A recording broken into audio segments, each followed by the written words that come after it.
তখন এটাকে আমরা ডাস্টবিনে ফেলে দেবো। কয়েকবার হয়তো ঠিক করতে নিয়ে যাব, তারপরে যদি খারাপ হয়ে যায় চলো এটাকে ডাস্টবিনে ফেলে দাও।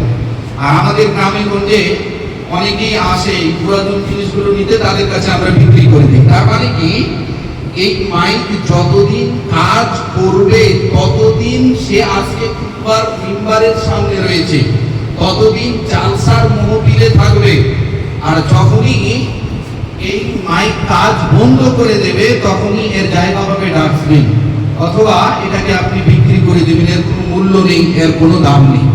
ঠিক তেমনি ভাবে আমার এই রুমালটা সাজসজ্জার জন্য মানুষের দেয়, সুশোভিত হওয়ার জন্য দেয়। এই রুমাল যখন কাজ ছেড়ে দেবে, এটা যেন ছিঁড়ে যাবে, এটার আর কাজ থাকবে না, তখন এটাকেও ফেলে দেওয়া হবে। ঠিক তেমনি ভাবে আপনার মাথায় টুপি ছিঁড়ে গিয়েছে, টুপির কাজ দিচ্ছে না, তখন আপনি এটাকে ফেলে দেবেন। ঠিক তেমনি ভাবে আমার পকেটে কলম, এই কলম যতদিন কাজ করবে ততদিন পকেটে থাকবে, আর যখন কলম কাজ করা বন্ধ করে দেবে তখন কলমের জায়গা হবে ডাস্টবিন। এখন আমি আপনাদেরকে এদিকে সরিয়ে নিয়ে আসি। আল্লাহ রাব্বুল আলামিন কি আমাদেরকে পৃথিবীতে এমনিতেই সৃষ্টি করেছেন? আমাদের কি কোনো কাজ নেই? আমাদের কি পরিচয় নেই? মাইকের কাজ হচ্ছে, এর নাম কি? এর নাম হচ্ছে মাইক। আমাদের পরিচয় কি? আচ্ছা, পরিচয় জানলাম, আমাদের কাজ কি? মাইকের যেভাবে কাজ হচ্ছে সাউন্ড দেওয়া, ঠিক তেমনি ভাবে আমাদের পরিচয় আমরা জানার পরে আমাদের কাজ কি সেটাও তো আমাদেরকে জানতে হবে। আমাদের তিনটি পরিচয়, অনেক ব্যাখ্যা আছে, আমি সংক্ষিপ্তভাবে তিনটি কথা আপনাদের সামনে বলি। এক, আমরা হচ্ছি এক আল্লাহর গোলাম। আমাদের পরিচয়টা শুনেন, আমরা হচ্ছি এক আল্লাহর গোলাম, এক আল্লাহর দাস। আল্লাহ রাব্বুল আলামিন যা বলেছে তাই মেনে নিতে হবে। রুজির মালিক আল্লাহ, হায়াতের মালিক আল্লাহ, জীবন ও মরণের মালিক আল্লাহ, সমস্ত কিছুর মালিক আল্লাহ। যিনি দিনের পরে রাত নিয়ে আসেন, রাতের পরে দিন নিয়ে আসেন, তিনি হচ্ছেন আল্লাহ। এক আল্লাহকেই মানতে হবে, কোনো পীর বাবার সামনে মাথা নত করা যাবে না, কারো সামনে আল্লাহ ব্যতীত কোনো কিছু চাওয়া যাবে না। এখানে একটা প্রশ্ন আপনার আসতে পারে, মৌলানা আমরা তো পৃথিবীতে অনেকের কাছে টাকা ধার নেই, তাহলে এখানেও তো অন্যের কাছে চাওয়া হলো, তাহলে আপনি এখানে ব্যাখ্যাটা কি দেবেন? ব্যাখ্যাটা মনে রাখবেন, মানুষ যতটুকু দিতে পারবে ওই জিনিসগুলো চাইতে কোনো সমস্যা নেই। একজন মরে গেছে, তার কাছে গিয়ে বলছেন যে আমার সন্তান হচ্ছে না, সন্তান দিয়ে দাও, এটা হলো শিরকে আকবার। অনেকেই বলেছেন মুসলিম থাকবে না, মুসলিম থেকে বের হয়ে যাবে। তো আমাদের পরিচয় কি? আমরা হচ্ছি এক আল্লাহর গোলাম। তাহলে পরিচয় যদি এক আল্লাহর গোলাম হয়, আমাদের মাথা অন্য কোথাও নত হবে না, একমাত্র আল্লাহর সামনেই মাথা নত হবে। দুই, আমাদের পরিচয় কি? আমরা আদম আলাইহিস সালামের সন্তান। আচ্ছা, কথাগুলো বোঝা যাচ্ছে না? মাইকটা আমি বন্ধ করে দেব। হ্যাঁ, দ্বিতীয় নম্বর আমাদের পরিচয় হচ্ছে আমরা হচ্ছি আদম আলাইহিস সালামের সন্তান। এখন কেউ যদি কারো সন্তান হয়, তাহলে তার মধ্যে ওই বৈশিষ্ট্য, ওই সিফাত, ওই গুণ, ওই প্রভাব পাওয়া যাবে। তিন নাম্বার, আমরা হচ্ছি শেষ নবী মুহাম্মদুর রাসূলুল্লাহ সাল্লাল্লাহু আলাইহি ওয়াসাল্লামের উম্মত। এই তিনটি গুণ, এই তিনটি পরিচয় আমাদের আছে। তো নবী সাল্লাল্লাহু আলাইহি ওয়াসাল্লাম আমাদের শেষ নবী। নবী সাল্লাল্লাহু আলাইহি ওয়াসাল্লাম আমাদের জন্য হচ্ছেন উসওয়া, নমুনা। আমরা যাকে নমুনা হিসেবে পার্থিব জগতে নিয়ে চলবো, যার জীবন দেখে চলাফেরা করব, তিনি হচ্ছেন নবী মুহাম্মদ সাল্লাল্লাহু আলাইহি ওয়াসাল্লাম। এরপরে দেখেন, নবী সাল্লাল্লাহু আলাইহি ওয়াসাল্লামের চুল থেকে নিয়ে পা পর্যন্ত আমাদের পরিচয়টা দেখাতে হবে নবীর মতো। নবী কোনোদিন মদের আড্ডায় যায়নি, নবী কোনোদিন ইসলাম বিরোধী কাজে যায়নি। আমরা হচ্ছে আদম আলাইহিস সালামের সন্তান। এখানে যদি আমাদের পরিচয় হতো কুকুর, আমরা যদি শুয়োর হতাম, মনে রাখবেন, আপনাকে আমি কটাক্ষ করার জন্য বলছি না, আপনাকে তুচ্ছ করার জন্য বলছি না, আপনাকে ছোট করার জন্য বলছি না, আমি বোঝানোর জন্য বলছি। শুয়োরের পরিচয় কি? শুয়োর নোংরা জায়গায় থাকে, যেখানে নোংরা সেখানে গিয়ে মুখ লাগানোর চেষ্টা করে। কুকুর কি? যেখানে একটু ময়লা জিনিস পাবে সেখানে গিয়ে জমা হয়, আবর্জনাগুলো খাওয়ার চেষ্টা করে। কুকুর মানেই পরিচয় এটা। তো আমরা হচ্ছি মুসলিম, আমাদের পরিচয় হচ্ছে আমরা হচ্ছি এক আল্লাহর গোলাম, দ্বিতীয় নম্বরে আদম আলাইহিস সালামের সন্তান, আর তৃতীয় নম্বরে হচ্ছে আমরা হচ্ছি শেষ নবীর উম্মত। তাহলে আমাদের ব্যবহারই আমাদের পরিচয়। এটা আপনারা অনেক জায়গায় দেখেছেন, গ্রামে গঞ্জে এলাকায় শহরে দেওয়ালে এই বাক্যটা লেখা থাকে। কি বাক্য? আমাদের ব্যবহারই আমাদের পরিচয়। তো এখন আমাদের পরিচয়টা আমাদেরকে ব্যবহারে পরিণত করতে হবে। তার মানে মদের আড্ডায় গেলে আমাদের পরিচয়টা কিন্তু ঠিক হচ্ছে না, নোংরা জায়গায় গেলে আমাদের পরিচয় কিন্তু ঠিক হচ্ছে না।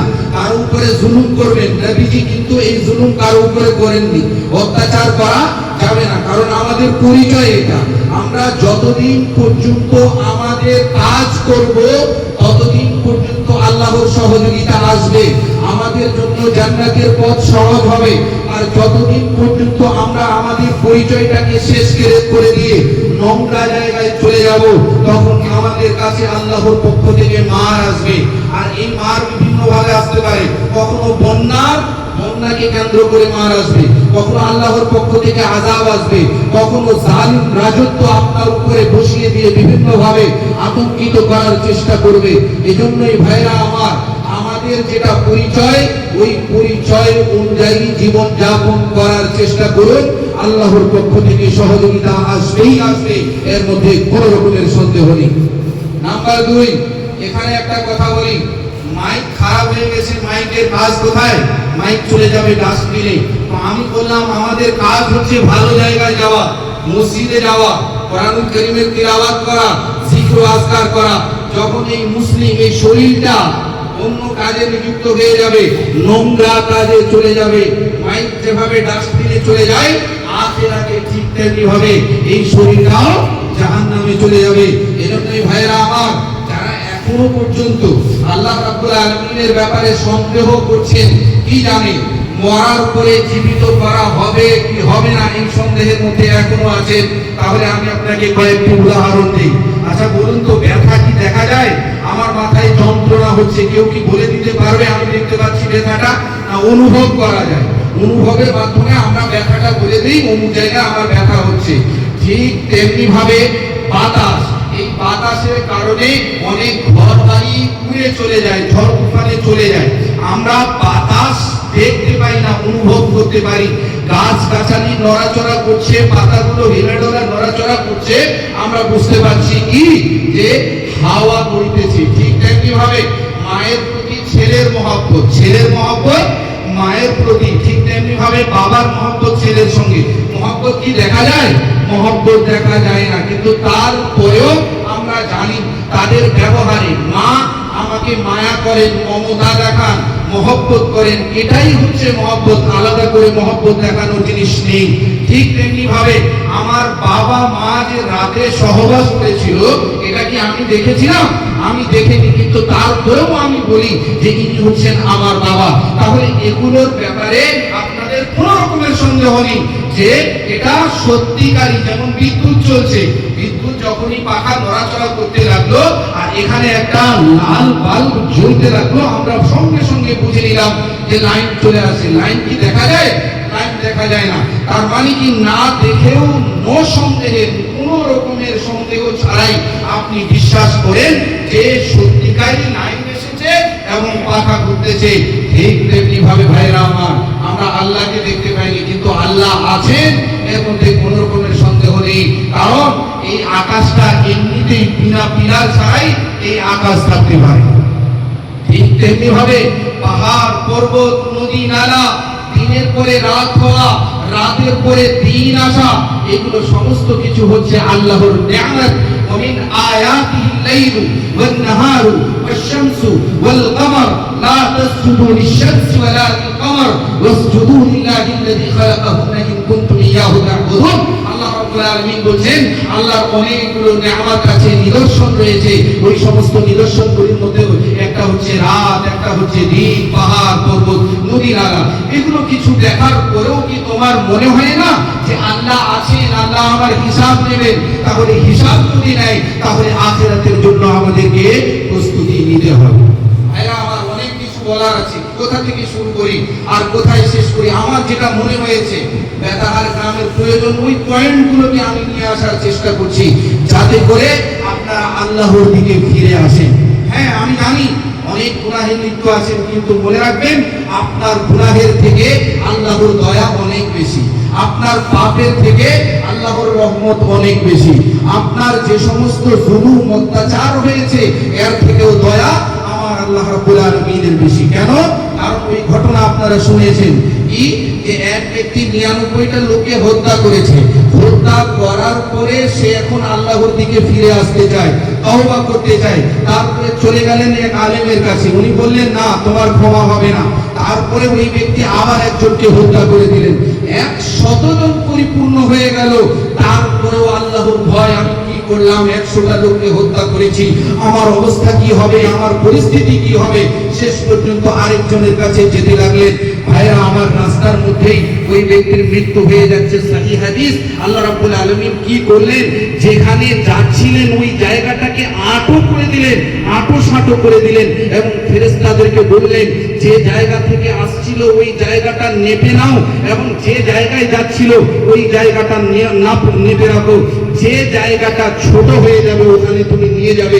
দেখা গেল তওবার, যেখানে তওবা করার জন্য যাচ্ছিল ওই জায়গাটা ছোট হয়ে গেল। 100টা লোককে হত্যা করার পরেও এই ব্যক্তি জান্নাতে যাবে। ভাইরা আমার, এজন্যই গুনাহ করেছেন, পাপ করেছেন, তারপরেও আল্লাহর দিকে ফিরে আসেন। আমার আল্লাহর দয়া আপনার পাপের থেকে অনেক বেশি। আমার আল্লাহর দয়া আপনার জুলুম অত্যাচার বিভিন্ন ধরনের গুনাহ থেকে অনেক বেশি। তবে হ্যাঁ, যেগুলো বান্দার হক রয়েছে, বান্দার হক মেরেছেন, সেটার জন্য তওবার পদ্ধতি আলাদা। আর আল্লাহর হকের মধ্যে কোন রকমের দুর্নীতি করেছেন, আল্লাহর হকের মধ্যে অবহেলা করেছেন, এর জন্য তওবা পদ্ধতি আলাদা। মানে যার উপরে জুলুম করেছেন সেটার জন্য আপনাকে তার কাছে যেতে হবে, মীমাংসা করে নিতে হবে, তারপরে আল্লাহ রাব্বুল আলামিন আপনার তওবা করবেন। আর নামাজ আপনি পড়েননি, আল্লাহর কাছে আসেন, কেঁদে কেঁদে বলেন, আল্লাহ তুমি আমাকে ক্ষমা করে দাও, নামাজ পড়তে পারিনি, এতদিন পর্যন্ত 5 ওয়াক্ত নামাজ ছেড়ে দিয়েছি। এত কিছু বলার পরেও আপনি চোখ থেকে অশ্রু ঝরিয়ে ফেলছেন, আমার আল্লাহ রাব্বুল আলামিন আপনাকে ক্ষমা করে দেবেন। কেন? কারণ কোরআনে বলা হয়েছে, ওয়াকালা রাব্বুকুম উদউনি আস্তাজিব লাকুম ইন্নাল্লাযীনা ইস্তাকবিরুনা আন ইবাদাতি সায়াদখুলুনা জাহান্নামা দাখিরিন। তোমার রব বলে, আমাকে ডাকো, আমি তোমাদের দোয়া কবুল করব। যারা আমাকে ডাকে না তারা অহংকার করেছে, আর এদেরকে জাহান্নামের মধ্যে নিক্ষেপ করা হবে। ভাইরা আমার, পৃথিবীর এমন এক লাট সাহেবের কথা বলেন, যে লাট সাহেব বলে যে সর্বদা 24 ঘন্টা, বছরের পর বছর, মাসের পর মাস আমার কাছে আসো, আমি তোমাদের ক্ষমা করে দেবো। একজন, তিনি হচ্ছেন আল্লাহ, অন্য কেউ নেই। এজন্যই আল্লাহর দরজা সব সময় বন্ধ বা সব সময় খোলা খোলা রয়েছে। মনে রাখবেন, সমস্ত রকমের দরজা যখন বন্ধ হয়ে যায়, আপনার কাছে কোনো রকমের সহযোগিতা আসতেছে না, কোনো নেতার পক্ষ থেকে সহযোগিতা আসতেছে না, তখন একজনের দরজা খোলা আছে, সেই দরজাটা হচ্ছে আল্লাহর দরজা। আর এই দরজা প্রসাব পায়খানার জন্য বন্ধ হয় না। আমি দোকান খুলেছি, প্রসাব পায়খানা লেগেছে, যতক্ষণ পর্যন্ত আমি বাথরুম করে আসবো না ততক্ষণ পর্যন্ত আমার দোকান চলবে না। আর যখনই আমি এসে যাব তখন আমার দোকান চলবে। কিন্তু আমার আল্লাহ কোনোদিন ঘুমান না, আমার আল্লাহর কোনোদিন নিদ্রা আসে না, আমার আল্লাহর কোনোদিন প্রসাব পায়খানা হয় না। এই আল্লাহর দরজা এখনো খোলা আছে। এজন্যই যারা পাপে লিপ্ত আছেন, আল্লাহর দিকে ফিরে আসেন। ভাইরা আমার, এটা কি দেখছেন, খায়রুল কুরুনি কারনি সুম্মাল্লাযীনা ইয়ালুনহুম সুম্মাল্লাযীনা ইয়ালুনহুম। আজকে এই বাক্যটা বলে যাচ্ছি, মনে রাখবেন, আজকে যে দুর্দিন এসেছে এর থেকেও খারাপ দিন আসবে, এটা নবীর ভবিষ্যৎবাণী, নবী সাল্লাল্লাহু আলাইহি ওয়াসাল্লামের ভবিষ্যৎবাণী। তাই আমাদেরকে আল্লাহর দিকে ফিরে আসতে হবে। এরপরে আমি আপনাদেরকে শোনাই, এই পার্থিব জগতে যারা ছুটেই চলেছেন এবং সকালবেলায় ঘুম থেকে জাগ্রত হলেন, ফজরের সালাত নেই, সকালবেলার দোয়াগুলো পাঠ করলেন না, এরপরে হাল নিয়ে, ট্রাক্টর নিয়ে চলে গেলেন জমিতে, এবং জমিতে বিভিন্ন ভাবে বীজ রোপণ করার চেষ্টা করলেন। 12টা 1টার সময় বাড়িতে আসলেন, আসার পরে গোসল করার পরে খাওয়া দাওয়া করলেন, জোহরের নামাজ নাই, আসরের নামাজ নেই, ঘুমিয়ে গেলেন। আসরের পরে চলে গেলেন লক্ষ্মীতলা, এরপরে চায়ের দোকানে আপনি আড্ডা দিতে শুরু করলেন। ভাইরা আমার, এটার জন্য কি আল্লাহ আমাদেরকে সৃষ্টি করেছেন? এইভাবে করেই আমরা জীবনটাকে কাটিয়ে দিব? বাস, আপা হাসিবতুম আন্নামা খালাকনাকুম আবাসা, তোমরা কি মেনে নিয়েছো, তোমরা কি বুঝে নিয়েছো যে তোমরা তোমাদেরকে এইভাবেই বেকার সৃষ্টি করা হয়েছে? না, তোমাদেরকে বেকার সৃষ্টি করা হয়নি। এইভাবেই খাওয়া দাওয়া করবে আর ঘুমাবে, পায়খানা করবে, প্রসাব করবে, এভাবে করতে করতে একদিন বৃদ্ধ হয়ে যাবে, তোমার কাছে মৃত্যু আসবে, তার আগেও মৃত্যু আসতে পারে, আর তুমি পৃথিবী ছেড়ে চলে যাবে। না, এটার জন্য তোমাদেরকে সৃষ্টি করা হয়নি। আমাদেরকে সৃষ্টি করা হয়েছে আখিরাতের প্রস্তুতির জন্য। আর দুনিয়া সিজনুল লিল মুমিন, মুমিনদের জন্য এই দুনিয়াটা হচ্ছে কায়েদখানা, জেল, বন্দি। এখানে আমরা জেলখানা হিসেবে আছি। জেলখানায় আপনি কত রকমের সুবিধা পেতে চান, আপনি কত রকমের ভালাই কল্যাণ পেতে চান, না, এখানে বেশি কিছু পাওয়া যাবে না। দুনিয়াটা হচ্ছে জেলখানা, এটা হচ্ছে প্রস্তুতির জায়গা। আখিরাতে যেন আমরা আমাদের ঠিকানাটাকে জান্নাতের দিকে করে নিতে পারি। এই জন্যই আল্লাহ রাব্বুল আলামিন আমাদেরকে এখানে পাঠিয়েছেন। ওয়া মা খালাকতুল জিন্না ওয়াল ইনসা ইল্লা লিয়াবুদুন।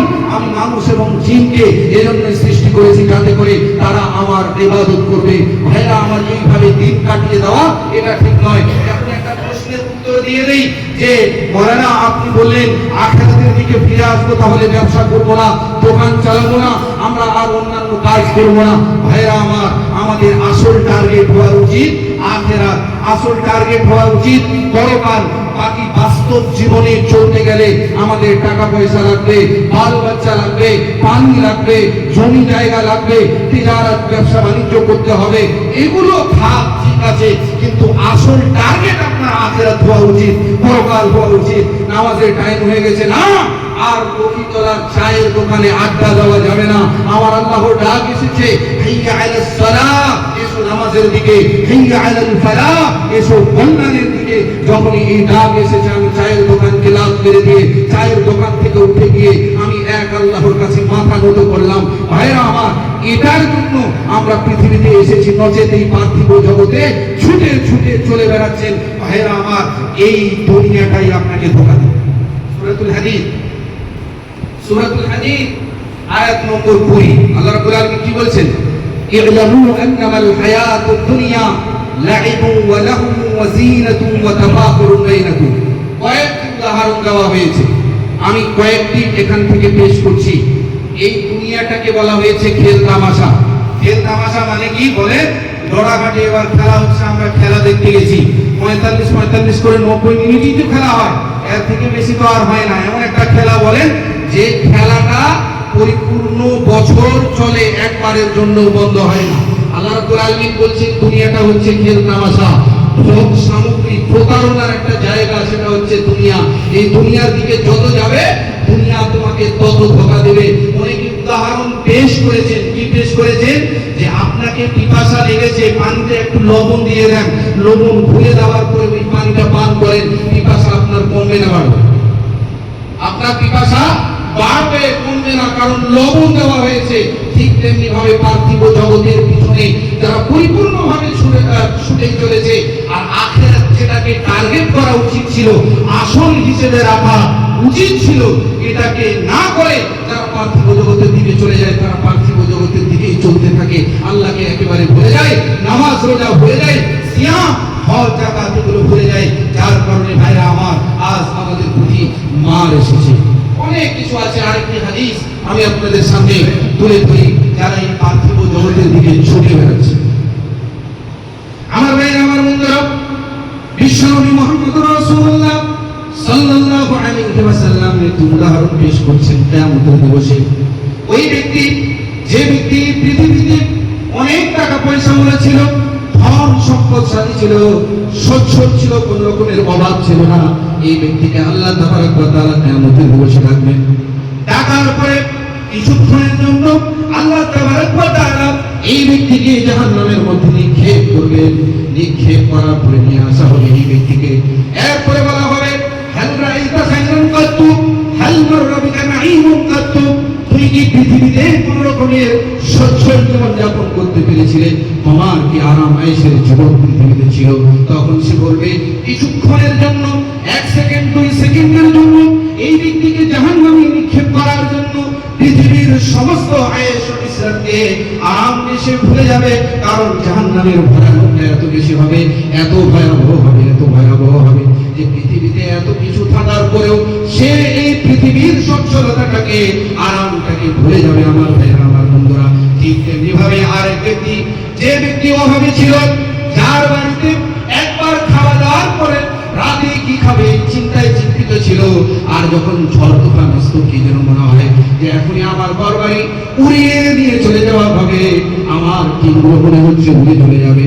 কোন রকমের ভালো খাবার ছিল না, মাসে হয়তো একবার মাংস খেত, মাসে হয়তো একবার মাছ খেত, টাকা পয়সা ছিল না, ভালো পোশাক করতে পারতো না। আল্লাহ তাবারক ওয়া তাআলা এই ব্যক্তিকে কিছুক্ষণের জন্য জান্নাতের মধ্যে নিক্ষেপ করবেন।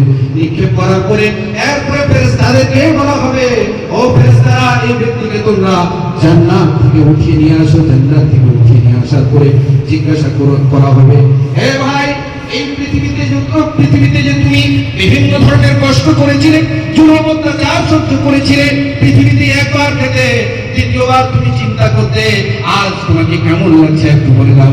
যখনই এই প্রশ্ন করা হবে তখন সে বলবে, পৃথিবীতে আমি কোন রকমের কষ্ট পাইনি, পৃথিবীতে আমার কোন রকমের জুলুম অত্যাচার হয়নি, আমি এই সমস্ত কিছু ভুলে গেছি। কিছুক্ষণের মধ্যে জান্নাতে আমাকে ঢোকানোর জন্য প্রবেশ করার জন্য আমি পৃথিবীর কষ্টগুলোকে ভুলে গিয়েছি। আমার ভাইরা, আমার বন্ধুরা, এখানেই শেষ নয়, অনেক কথা রয়েছে। আর একটি হাদিস শুনিয়ে দিয়ে আমি আমার বক্তব্য ইতি করব। ভাইরা আমার, উসমান ইবনে আলী রাদিয়াল্লাহু আনহুর নাম আপনারা শুনেছেন, এই হাদিসও আপনাদের হয়তো শোনা আছে। উসমান গনি রাদিয়াল্লাহু আনহু যখন কবরস্থানের কাছে যেতেন, অঝোর নয়নে কাঁদতে শুরু করতেন। ভাইরা আমার, সঙ্গে সঙ্গে উসমান রাদিয়াল্লাহু আনহুকে জিজ্ঞাসা করা হতো, তুদকারুল জান্নাতু ওয়ান নার, আপনার নিকটে জান্নাতের বর্ণনা করা হয়, জাহান্নামের বর্ণনা করা হয়। ওই জান্নাত ভাইরা আমার, যে জান্নাতে যাওয়ার পরে যখনই কিছু চাইবেন খাওয়ার, সঙ্গে সঙ্গে আপনার কাছে চলে আসবে স্বর্ণের বাসনগুলো পাবে, যে স্বর্ণগুলো দিয়ে আপনি খেতে পারবেন। কলা কিনতে যাওয়ার দরকার নেই, কলা খাওয়ার দরকার আছে, সঙ্গে সঙ্গে আল্লাহ রাব্বুল আলামিন কলা উপস্থিত করবেন। কি দরকার আছে, আপনি ফুটবল খেলতে যান, যা চাইবেন, আপনি যা চাইবেন আল্লাহ তাবারক ওয়া তাআলা ওই বিষয়টি, ওই জিনিসটি আপনার সামনে হাজির করে দেবেন। উসমান রাদিয়াল্লাহু আনহুকে বলা হলো, আপনি কবরস্থানে যাওয়ার পরে এত বেশি কেন কাঁদেন, অঝোর নয়নে কাঁদেন? আপনার নিকটে জান্নাতের বর্ণনা হয়, জাহান্নামের বর্ণনা হয়, তারপরেও আপনি কেন কাঁদেন না? আর এখানে এসে আপনি কাঁদতেছেন, কি ব্যাপার?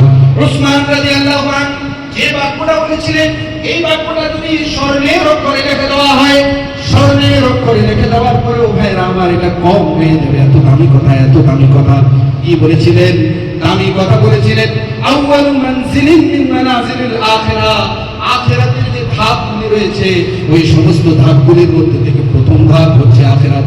এই আখিরাতে যদি, এই কবরে যদি আমি পার পেয়ে যাই, এখানে যদি আমাকে ছাড় দেওয়া হয়, তাহলে এরপরে ধাপগুলো আমার জন্য সহজ হয়ে যাবে। ভাইরা আমার, উসমান গনি, যে নবী, যে উসমানকে দুইটি কন্যা সন্তান নবী সাল্লাল্লাহু আলাইহি ওয়াসাল্লাম কন্যা বিবাহে আবদ্ধ করেছিলেন উসমান রাদিয়াল্লাহু আনহুকে, তার অবস্থা হচ্ছে এটা যে বিবাহ বন্ধনে আবদ্ধ হওয়ার পরেও কবরের কাছে এত বেশি কাঁদতেন যে তার দাড়িগুলো ভিজে যেত, বছর নয়নে কাঁদতেন। এখন আমি আপনাকে বলতে চাই, ভাইরা আমার, বন্ধু, এই বেতাহার গ্রামে অনেক লোক আছে যারা 5 ওয়াক্ত নামাজ আদায় করে না, ইসলাম বিরোধী কাজে লিপ্ত রয়েছে। আমাদের অবস্থা কি হবে, আমাদের পরিস্থিতি কি হবে?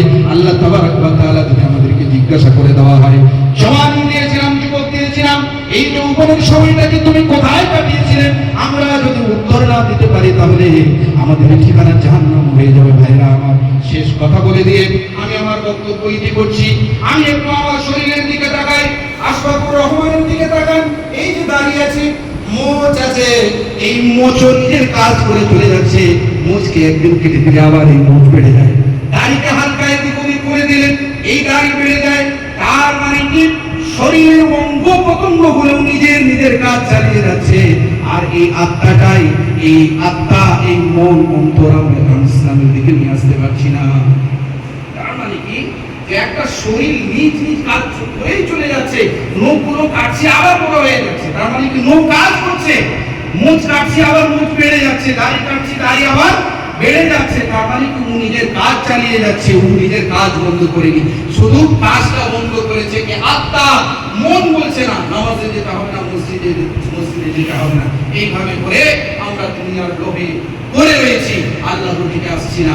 ভাইরা আমার, মনে রাখবেন আজকে যে দুর্দিন এসেছে এর থেকেও খারাপ দিন আমাদের সামনে আসতে পারে যদি আমরা আল্লাহর দিকে ফিরে না আসি। অন্য কাউকে দোষারোপ করার দরকার নেই, বিশৃঙ্খলা সৃষ্টি করার দরকার নেই, অশান্তি করার দরকার নেই। এর জন্য আমরাই দায়ী। রব্বুল আলামিন তুমি আমাদের সকলকে পাক্কা সচ্চা নামাজি বানিয়ে দাও। আমরা সকলে মিলে বলি আমিন। রব্বুল আলামিন আমাদের মধ্য থেকে যারা অসুস্থ আছেন